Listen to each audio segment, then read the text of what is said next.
Whispers from the Archipelago 5, terrifying legends the Philippines tried to forget. Tagaytay is known for its cool breeze and foggy views, but, the locals speak quietly of an old trail near the ridge, one where the fog never clears. They say it belongs to the Tikbalang. Lara, a popular travel vlogger, arrived early one morning to capture the dreamy mist.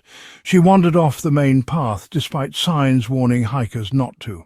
Her camera recorded it all. At first the trail was familiar, then she passed a crooked tree. 10 minutes later, the same tree again. Then again. Each time the fog grew thicker, swallowing the horizon. Birds stopped chirping. Her voice became unsure. She began to panic. Her viewers commented, "Didn't you pass that already?" "There's something behind you." In the distance, hooves echoed on the gravel path. Lara turned, but no one was there. Still, the sound grew louder. The trees began to sway, her breath fogged, even in the tropical air. Suddenly the camera dropped. The live stream cut out. 3 days later, a forest ranger found Lara's backpack near the trailhead. Her phone was still recording, just audio. For hours it captured hooves, heavy breathing, and a voice not her own whispering, "You stepped into my path. You can never leave it." Lara was never found.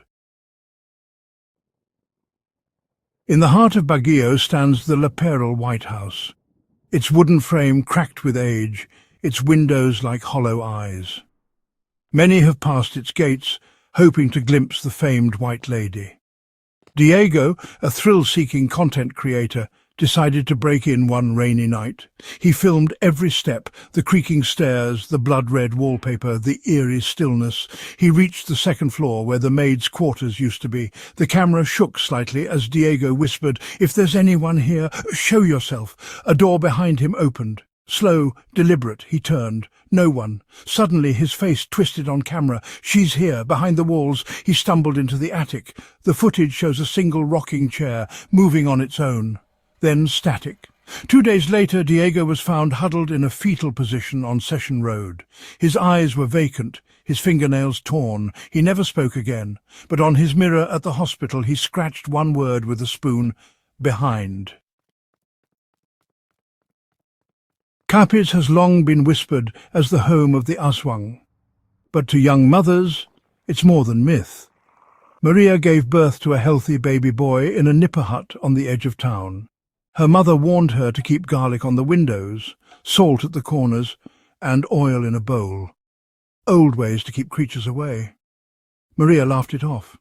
That night, she was awakened by her baby's soft cries. Then, silence. She rushed to the crib, empty. The thatched roof had been torn, as if something had slithered through it. On the floor, black feathers and sticky footprints. Outside, the oil in the bowl was boiling on its own. The villagers searched for days, nothing. But each night Maria swears she hears her son crying from the trees, the cry of a hungry child.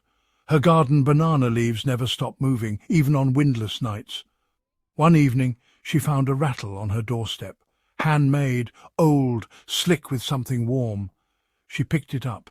The crying stopped. She's never heard it again. But sometimes, just before sleep, she hears wings beating just above the roof.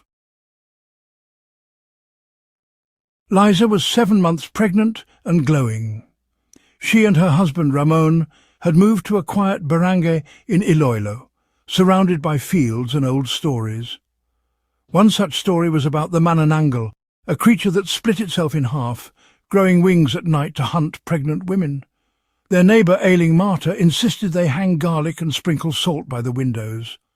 "Just in case," she said. Ramon laughed.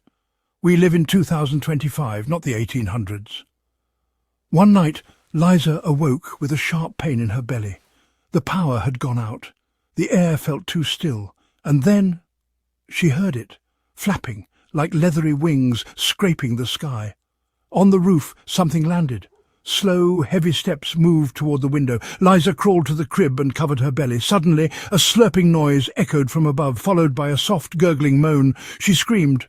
Ramon rushed in, but it was too late. The screen was torn open. Blood dripped from the ceiling. Claw marks shredded the roof. Ramon ran outside. There, In the moonlight lay half a human torso, legs and entrails twitching. The other half had flown away. They say the Manananggal always leaves its lower half behind, but it always returns by dawn, unless you find it first. Ramon searched all night, salt in hand. But by sunrise the torso was gone, and so was Liza's baby.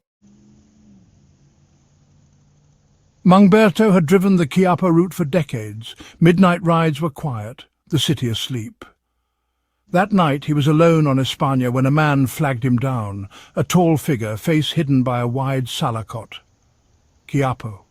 He climbed aboard and sat at the back. Berto glanced in the rearview mirror.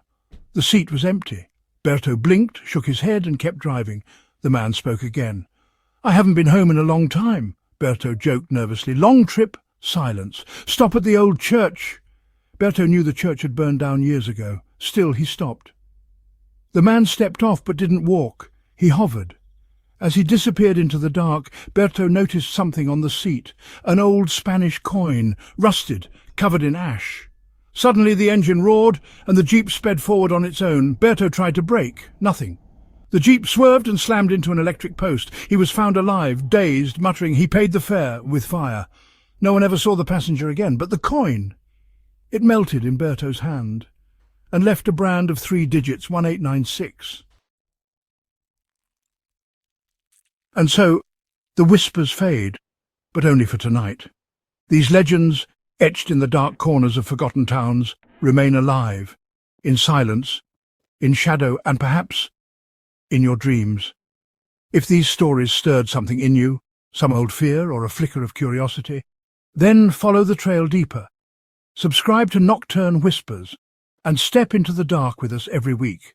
Like the video, share it with a fellow night traveller, and leave a comment if you dare. I read each one by candlelight. Until next time, sleep well if you can.